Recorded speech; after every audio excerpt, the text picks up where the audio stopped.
Good afternoon, everyone. My name is Michelle Gross, and I'm the president of Communities United Against Police Brutality. And we are here with several organizations to talk about the impact and information about the Minnesota Department of Human Rights consent decree with the city of Minneapolis. And I'm going to start off by just talking a little bit about this, and then we'll bring up some other speakers as well. Communities United Against Police Brutality is just beginning our process of analyzing this significant document. Nonetheless, we are very pleased about the document. We're pleased that the city has entered into this agreement. But what we notice most of all is that every single thing that's in this document is something that the city could have done decades ago. These are things that we have all asked for. The community has asked for it, our organization and the other organizations here have all asked for these provisions and these changes for a very long time now. The city could have taken care of these matters, could have addressed our concerns long ago, and because they did not, we had the death of course, Mr. Floyd, but we've also had the death of Amir Locke and others since then. And so we are concerned that the city is just now entering into something that they could have done a long time ago. Overall, we like the tone of the consent decree. We think that there are some things in it that we really like, and then there are a few areas that we think are a little bit weak.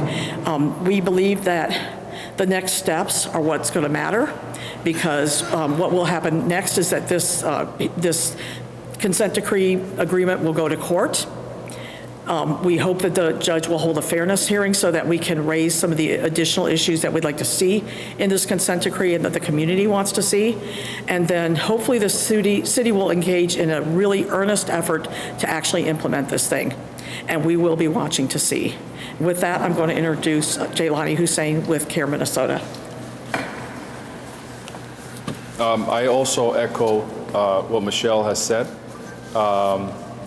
This consent decree fundamentally projects the city into a legal binding contract that would eventually, hopefully, begin the process of transformative policing. What we are aware of is for decades, the city of Minneapolis and its leadership have failed to protect people from this police department.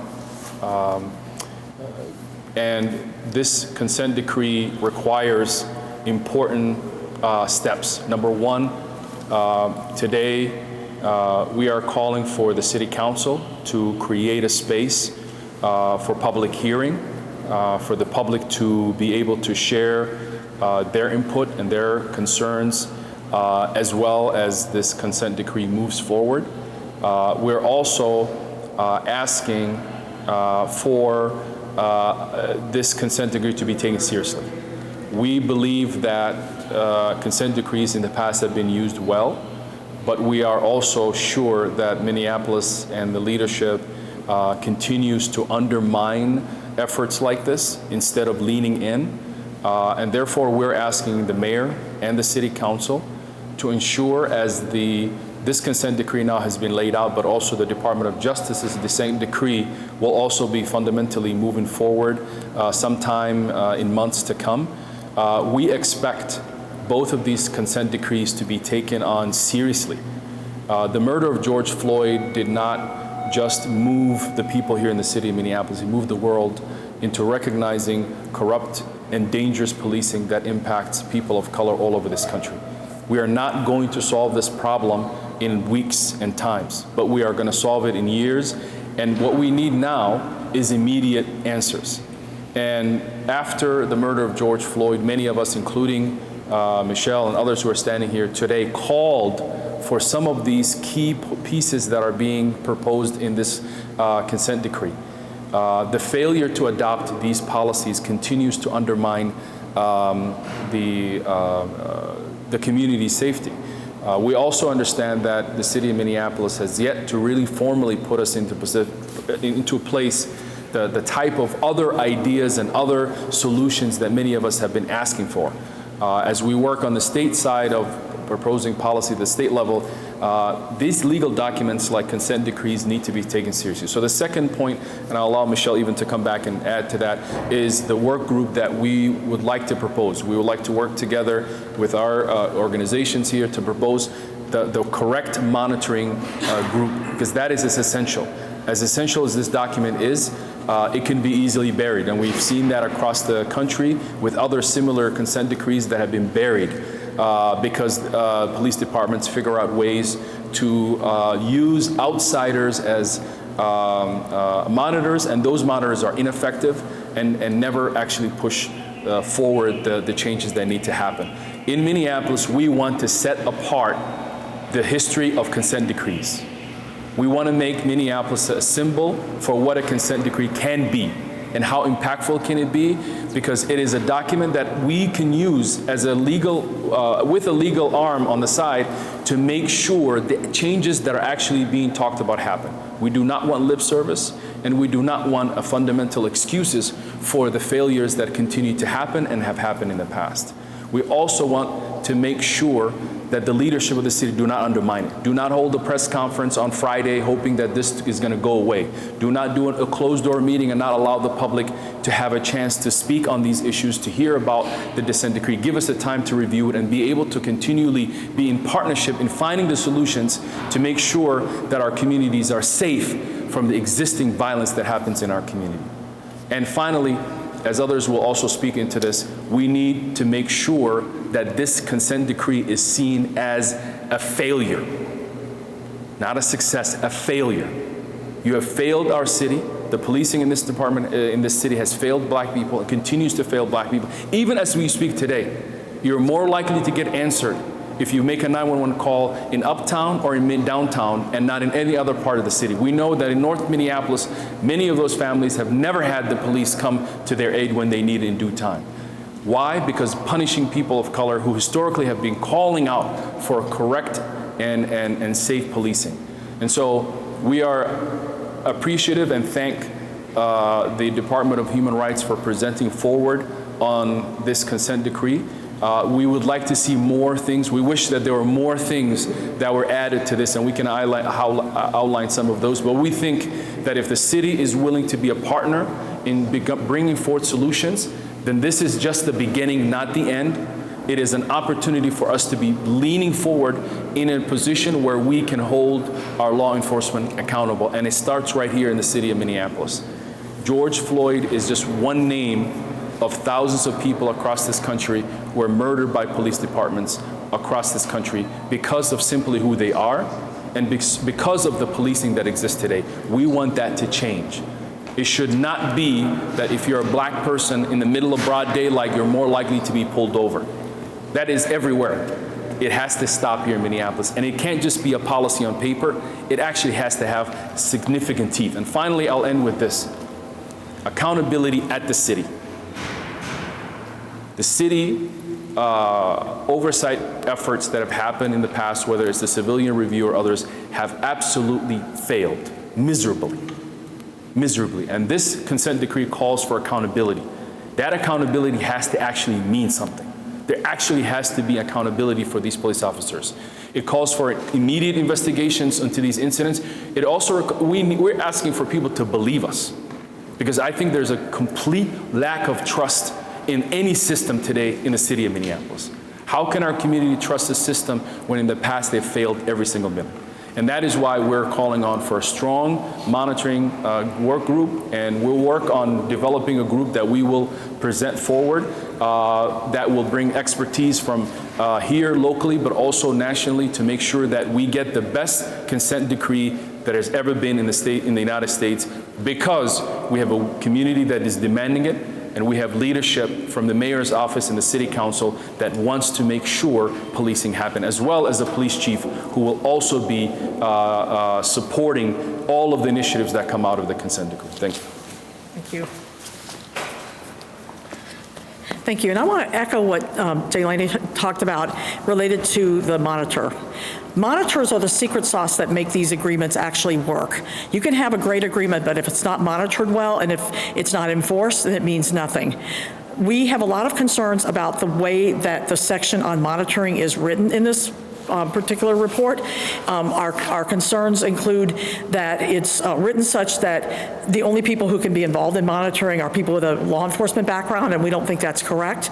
We think that a lot of different kinds of people bring a lot of different kinds of skills, and while it's important to have academics and some people with law enforcement knowledge and legal knowledge on this team, we think that the authentic experiences of people who have been brutalized by police and the families of people who have been killed also bring something important to the table in terms of understanding. And we think that people who have experience working on police policy and trying to get it to be enforced by the city also bring important experiences. And so we are going to propose to the judge that that section be rewritten, or that that section be reconsidered in terms of the requirements of who can be on this team, because honestly, who's on the monitoring team matters greatly.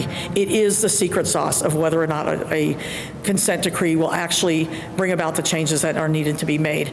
And with that, I'm going to now turn this over to Loretta Van Pelt with Twin Cities Coalition for Justice for Jamar. Hi, my name is Loretta Van Pelt, and I'll be reading a joint statement from the Twin Cities Coalition for Justice for Jamar and Minneapolis for Community Control of Police. On Friday, March 31st, the City of Minneapolis and the Minnesota Department of Human Rights announced the signing of the consent decree to address human rights violations by the Minneapolis Police Department. The agreement was negotiated entirely behind closed doors. The community had zero opportunity to even read it before it was voted on by the City Council and signed by the mayor. The MDHR conducted extensive community engagement while the city did nothing to engage the residents of Minneapolis. With no input from the community, the city negotiated the agreement entirely behind closed doors. While the agreement lays out some much-needed policy changes, ultimately the structure of the power mechanism is unchanged, with Jacob Frey as the only elected civilian with any power over the police. Frey and the Minnesota Department of Human Rights concedes the agreement is just a roadmap, but who is driving us down that road? The plan hinges on the police chief having the will to carry out changes, and at the end of the day, the police chief reports directly to the community safety commissioner, an unelected bureaucrat, and the mayor, an unaccountable elected official. Now they are asking for blind trust from a community that has borne the brunt of racist and violent policing for decades. The MDHR's investigation into the city and police department documents what Minneapolis residents already knew. Left to its own devices, the Minneapolis Police Department will avoid accountability and reparative action at all costs. How can the families and communities who lost Jamar Clark, Fong Lee, Terrence Franklin, Justin DeMond, Travis Jordan, George Floyd, Amir Locke, and countless other stolen lives trust the very institutions that inflicted decades of brutality to carry out reforms? The city and MPD have resisted these reforms for decades. Why should we trust that it will be different this time? Another fatal flaw of the process laid out by the settlement agreement is it assumes the same people who have exacerbated Minneapolis's police brutality crisis for years will suddenly have the discernment to designate appointees that will actually listen to and implement feedback from the community. Our community has been shut out and ignored in every city program or policy meant to increase police accountability. In addition, the CCPO appointees are not empowered to determine policy or enforce discipline. Instead, discipline is determined by the police chief alone. The only civilian with power over the chief is Mayor Frey, who famously campaigned on his bogus no-knock warrant ban just a few months before Amir Locke was murdered on the couch where he slept as a result of a no-knock warrant. Leaving this much power in the hands of a police chief depends on them being aware of and committed to eradicating the egregious racism, sexism, and discriminatory behavior baked into police culture. The failures of even so-called progressive chiefs like Madera Arendado in making any substantive change to the MPD's racist practices and culture is a testament to how our community can't count on MPD or city leadership to hold MPD accountable. This continues the pattern of promising change without delivering, without empowering the community members to lead accountability and reform efforts, especially those most impacted by racist police violence. We can't break free from the endless cycle of police abuse and inaction. There can be no accountability without analysis and punishment of past crimes perpetrated by officers in the MPD. The settlement makes no provisions for firing or disciplining officers based on past records of conduct, and does not offer any plan to investigate cases for victims' families that have alleged abuse or cover-ups. Derek Chauvin was not the only officer with dozens of undisciplined complaints and multiple civilian murders on his record, but he is one of very few who face any real consequences. Many of the most violent officers still serve on the MPD force. Not only do the families of past victims of police violence deserve acknowledgement of harm, it is also critical for the safety of community members that officers with documented records of abuse are removed from the force. This consent decree does not make the police permanently accountable. Effectively, it only puts them on probation.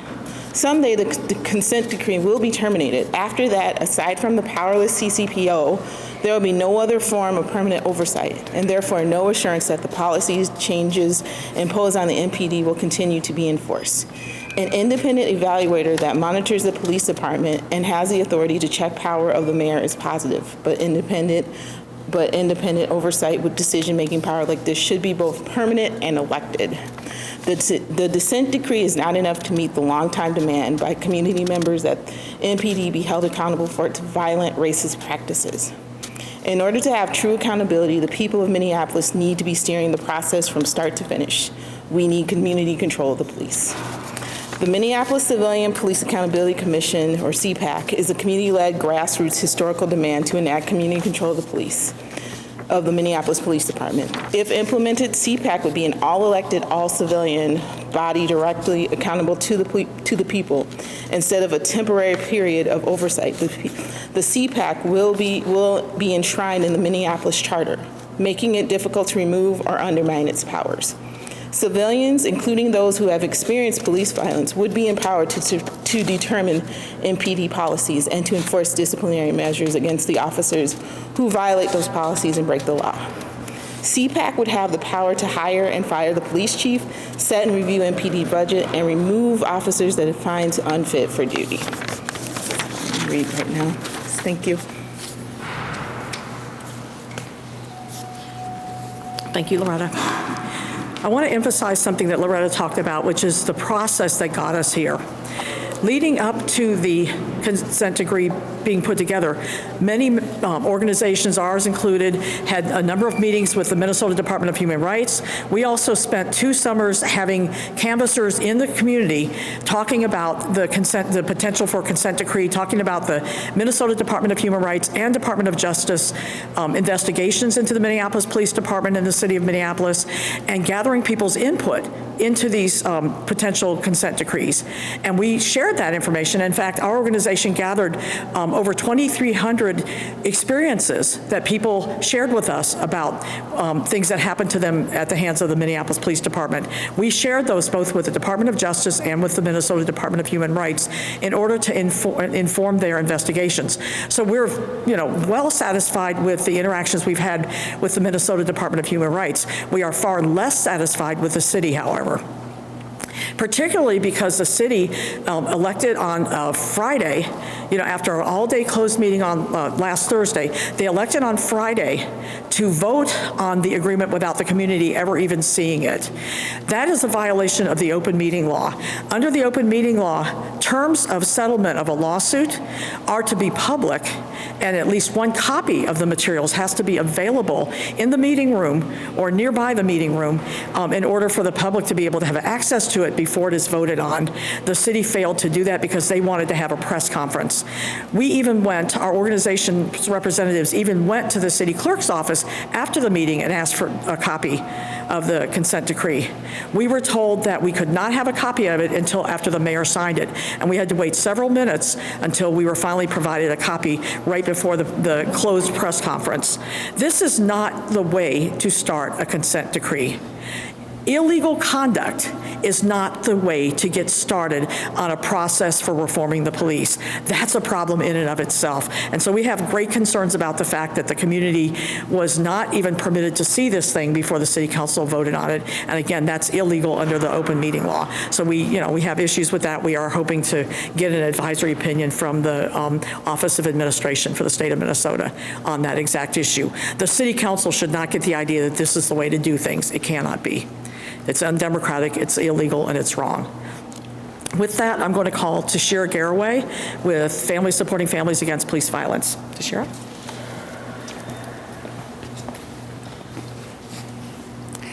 I stand here today standing for the life, first and foremost, of Justin Teigen, who was stolen at the hands of St. Paul police. But I also stand here today in representation of all the other people that have been killed here in the state of Minnesota. And a lot of those killings have come from the Minneapolis Police Department. It's sad that we have to have a set of rules that tells human beings how to treat other human beings. That's basically what a consent decree is. Telling human beings how to treat people that look like me, people with this skin color. It's sad because our loved ones pay the ultimate price of what this corrupted system, the Minneapolis police, the pain that they have inflicted upon our community and upon people and families. The fact that the Human Rights Department reached out to myself to help organize meeting with impacted families over and over and over again prior to the consent decree being voted on last week. The fact that it was a closed-door meeting without us is hurtful. Nothing about us without us. But it continues to happen over and over and over again. The Minneapolis police, the city council, or none of these guys can be trusted. This is why we're asking for an overview of it from people in the community. These are the people that I trust. These are the people who have fought tirelessly with our impacted families, not the people that were in that room that made decisions behind our backs. If you want transparency, if you want to say we give transparency, we give full honesty to the community, stop having these closed door meetings. Because these closed doors meetings are a violation of our trust. We don't know what's being said, we don't know what's being agreed upon until it comes out to the community, and then we're not happy with the results. But if you included us from the beginning, then we would feel that it was the truth and we would feel that it was true transparency. So no more closed doors meeting. It is a violation to the community, a violation to our trust, and a violation to the people that you have already hurt. Again, this is why we don't trust you guys, because you constantly do things that violate our trust. So we want oversight of this whole thing. CUAPB, Racial Justice Network, CAIR Minnesota, Family Supporting Families Against Police Violence, Twin Cities Justice Coalition Justice for Jamar, Black Lives Matter Minnesota, and on and on and on. We are the people that need to be overseeing this, because we are the people who are standing up and fighting for lives that have been stolen at the hands of the Minneapolis police and many departments around this state. Thank you. I'm so glad Toshira talked about transparency because, again, we have been very pleased with the level of transparency with the Minnesota Department of Human Rights, but not with the city of Minneapolis. They've been very problematic in terms of wanting to actually connect with the community, and that's been a huge issue. Throughout this process, they never once stepped out to ask the community what we wanted. With that, I'm going to bring up here Myon Burrell, who is a victim of police misconduct. He spent years in prison over Minneapolis police misconduct and Minneapolis police lies that put an innocent man behind bars. Myon?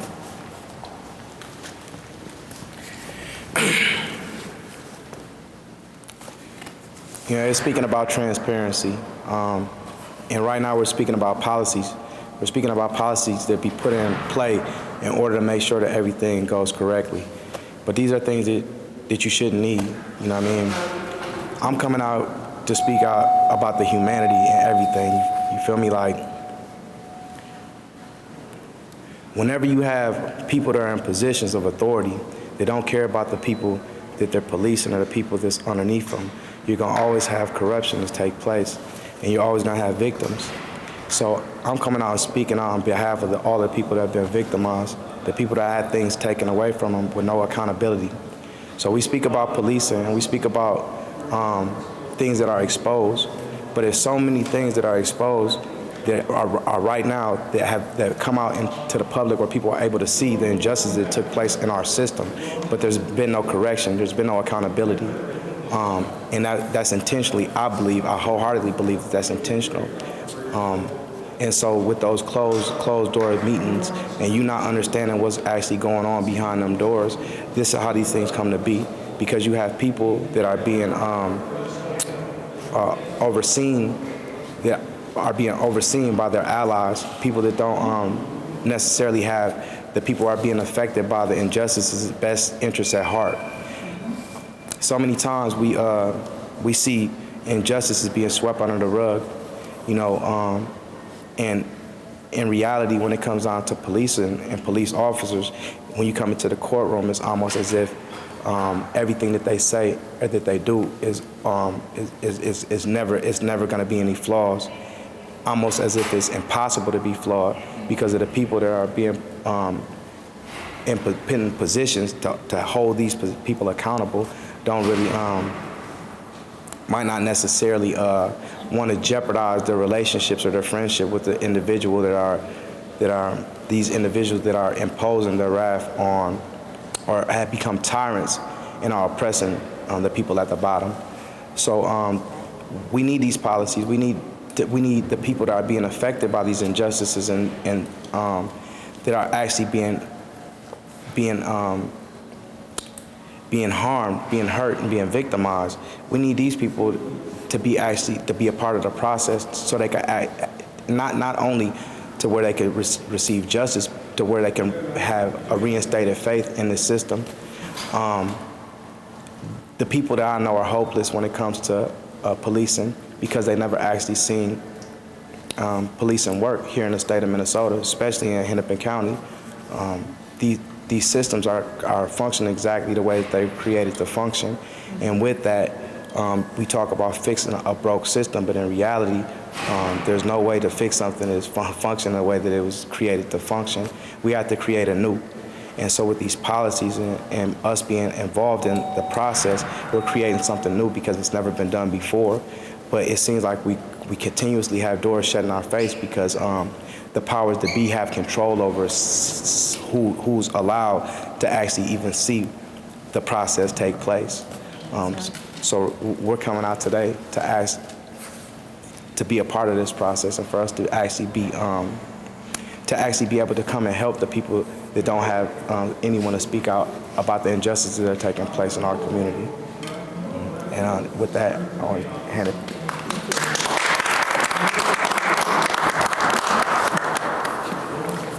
Thank you, Myon, and I'm so glad that Myon was able to speak because he is a victim of corrupt Minneapolis policing, of racist Minneapolis policing, the exact kind of policing that Minnesota Department of Human Rights is designed to address. You know, it's so important that people like Myon be at the table because they are the actual victims, as well as, you know, families of, you know, impacted families by police violence. It's so important that these folks are at the table, and it's ludicrous that they would be left off the table. And so it's very important that the people who feel this impact from long-term racist policing really have something to say about this, and I'm so really pleased that he was able to be here and talk about this. And with that, I'm very eager to introduce you to our own Nekima Levy-Armstrong with Racial Justice Network. Thank you. Good afternoon. Thank you all for being here. I stand in solidarity with everyone who has spoken today and those who could not be here, who have longstanding concerns about the conduct of the Minneapolis Police Department. I also want to remind the general public that were it not for the people standing around and beside me and the people who've been in the streets, the people who have used their voices after losing loved ones at the hands of the Minneapolis Police Department, we wouldn't even be in this position to have a consent decree. The general public and elected officials from one administration to the next knew about the violent, abusive, and toxic conduct and culture of the Minneapolis Police Department, and they did nothing but rubber stamp that behavior. That is a travesty of justice. It is unconscionable, and it is a part of why we are here today. The consent decree is long overdue, yet it is not a magic bullet to address the long-standing problems with the Minneapolis Police Department.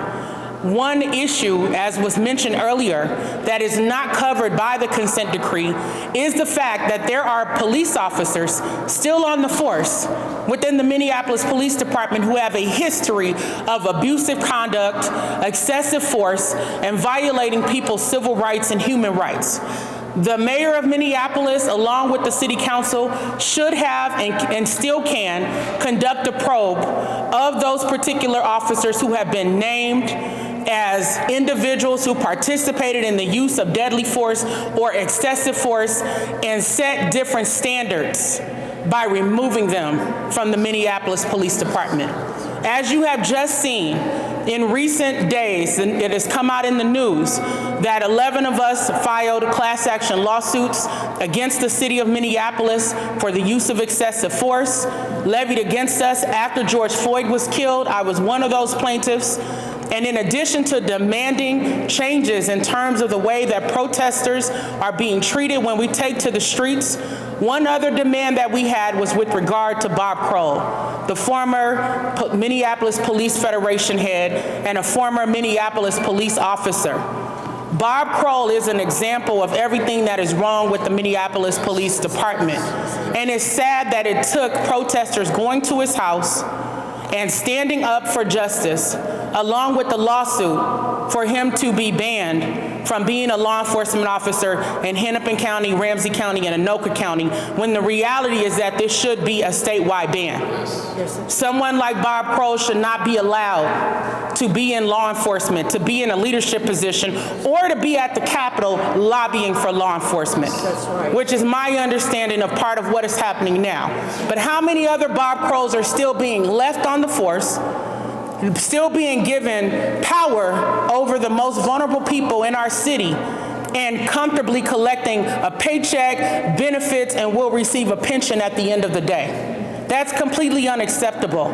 So we are calling upon city leadership to go beyond this consent decree and to clean house and to do the right thing by the people of the city of Minneapolis, but particularly those who are most vulnerable, those who experienced abuse and silence, those who were ignored, those who were treated as if their concerns and the abuse that they experienced did not matter. As a result of this consent decree and the evidence that has come forward through the Minnesota Department of Human Rights over a year-long investigation into the Minneapolis Police Department, there should be sufficient enough evidence for Mayor Jacob Frey and the Minneapolis City Council to make the decision to set up a Truth and Reconciliation Commission, similar to what we saw in South Africa, so that we can go through the process of bringing forward reparations to those who have been victimized by the Minneapolis Police Department. That pain, that trauma, that abuse that people experience, along with an empty seat at their dinner table for every holiday because their loved one was brutally murdered, is not going to go away simply because there is a consent decree. Those families deserve reparations. They deserve compensation. There are still people behind bars who were victimized by the Minneapolis Police Department and their corruption, who falsified evidence and information as part of their investigations, and people did not have adequate legal counsel, and they wound up behind bars. You just heard from Myon Burrell, who was victimized as a teenager by the Minneapolis Police Department, who was railroaded, who had all the forces of the system against him to steal away 18 years of his life and counting. It's completely unacceptable. So we have to be reminded that we didn't just get here because a government agency decided to look into the police department. We're here because of the blood that has been shed, the tears that have been cried, and the battles that have been fought. So change is partially here, but the story is not over. There is much more work to be done. And as this group has said, we expect to have a seat at the table because we were forced to create the damn table. That's right. While everyone else was going about his business as usual, we saw injustices and we refused to cast a blind eye. That's how we got here. So we are expecting everyone who has their hand in this consent decree to listen to the people who stood up and fought, and whose lives are not going to miraculously change because of a 144-page document, but who deserve to have the power to genuinely change the culture of the Minneapolis Police Department, to genuinely remove those who do not deserve to collect a paycheck or have authority over vulnerable communities. We refuse to sit silently by as this process unfolds. We will continue to make our voices heard, and we will not rest until genuine change comes. Thank you. Yeah.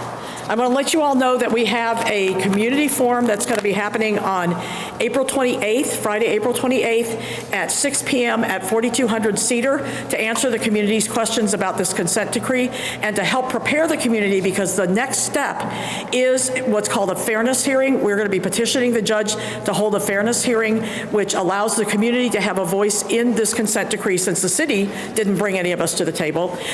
This will allow the community to say what we think needs to be in this consent decree and where the areas of weaknesses are in the consent decree, and include additional requirements against the city. And so that's going to be the next important steps here, getting a fairness hearing, appearing at that fairness hearing, and again, this community forum on April 28th to notify the community and keep them informed. And so those are going to be the next steps. We are all doing a deep dive into this consent decree. We want to understand it intimately so that we know what the flaws are, what the weaknesses are, and what the very good things are in this consent decree, because there are some good things in here, but there are some areas that need to be stronger as well. And so those are things that we are working on as a community at this point. And to reiterate what Nekima and others have talked about, we must ensure that the community is the group of people who are monitoring this. We cannot have some Jones Day type outfit or some other out of town people who fly in, have confabs with the city, pat them on the head and say nice job, and then fly on out of here again. We're not going to have that. That's what's happened in other cities, and we've met with organizers in cities all over the country about their consent decrees, and again and again and again what we were told is that it's all about the monitors. And for us, we are going to ensure that we have a proper monitoring process that involves and centers the community. So that's our goals. Thank you for being here. Any questions? Michelle, it's a foregone conclusion that the feds are going to probably issue their own consent decree. What are you all doing to get a seat at that table here? Will you have a seat at that table, and what kind of community input would you have? Absolutely. We have met extensively with representatives of the Department of Justice throughout this entire process. We have regular meetings with them every few months, and in fact, we hosted them when they came in at the beginning of the year to address specifically the issue of Minneapolis police interactions with people experiencing mental health crises. We brought people to the table who had difficulties as a result of Minneapolis and the way that they deal with people people experiencing mental health crisis. We brought forward a complaint, a specific and formal complaint against the Minneapolis police, and we brought forward, and that complaint was packed with evidence, with 160 pages roughly of evidence. And so we have been deeply engaged with this process from the beginning. And as I said before, we also brought forward 2,300 experiences of people with Minneapolis police that was shared with the DOJ in order to inform their investigation. So yes, we are deeply involved in that as well. And what I think people need to understand is that there's a difference between these two consent decrees. The Minneapolis Department of Human Rights can only enforce those statutes that are, or those provisions that are part of the state statute, the human rights statute.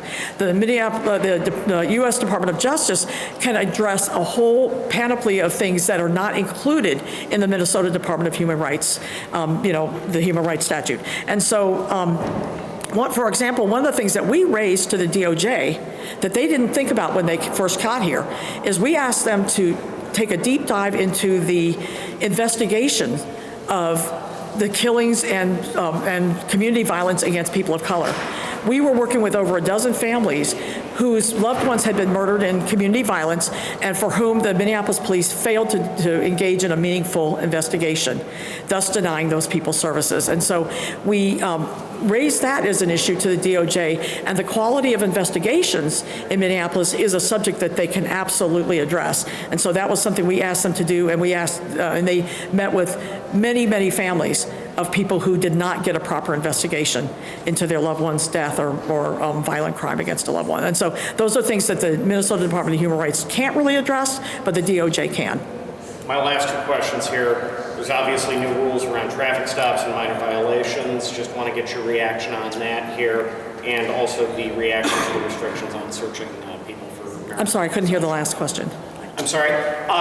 Basically, react to the new rules around traffic stops and minor violations here that are included in this here. Also want to know what your reaction is on searching folks for possession of marijuana. I will tell you that Communities United Against Police Brutality likes that section of the consent decree very much, that section on stops and searches. We think there's a couple of minor weaknesses in it that we're going to make recommendations on through the fairness hearing process, but largely we like that, and we particularly like the fact that Minneapolis police are no longer able to make a pretextual stop based on supposedly smelling marijuana. We think that that's a very important constrictor on their ability to expand a normal traffic stop into something much bigger. But I'd like to ask the other representatives here their feelings about it. Yeah, come on up. So just in answer to your question, I too am pleased by those sections of the consent decree, but as Michelle talked about earlier, a lot of the portions of what's in the consent decree were things that the community had actually previously proposed. And so even when you look at the equipment violation traffic stops, the Racial Justice Network approached Chief Madera Arredondo years ago about racial disparities with equipment violation traffic stops after learning about the issue from then Chief Public Defender Mary Moriarty, who saw lots of disparities in her office in terms of how Black people were being disproportionately pulled over for things like a broken taillight or a broken mirror. But police were going beyond that. They were issuing citations to people, and they were also more likely to search vehicles driven by Black people. And so we approached Chief Arredondo and his staff, and we worked with them for about a year looking over the evidence. We actually demanded a complete moratorium, which is a ban on pulling people over for equipment violation traffic stops.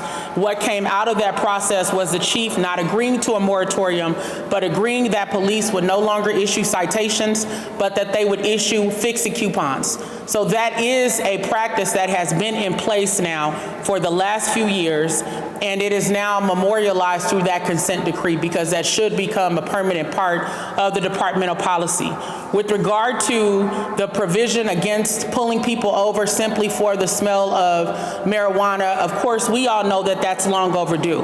As a matter of fact, back in 2014, the ACLU conducted a study called Picking Up the Pieces, where they actually talked about the disparities with regard to marijuana enforcement in the city of Minneapolis, specifically with regard to Black folks and Native folks who were being disproportionately pulled over, stopped, and cited for the smell of marijuana coming out of their vehicles.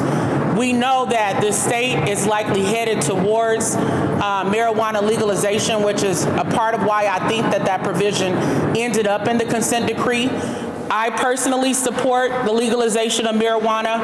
I also support, again, reparations for those who have previously been charged and cited for the smell of marijuana coming out of their vehicles, and again, who are now in the system, who are facing collateral consequences or who have a mark on their records that may have prevented them from getting jobs or affordable housing. That is precisely where reparations and mass expungements come in, and that needs to be a part of this process.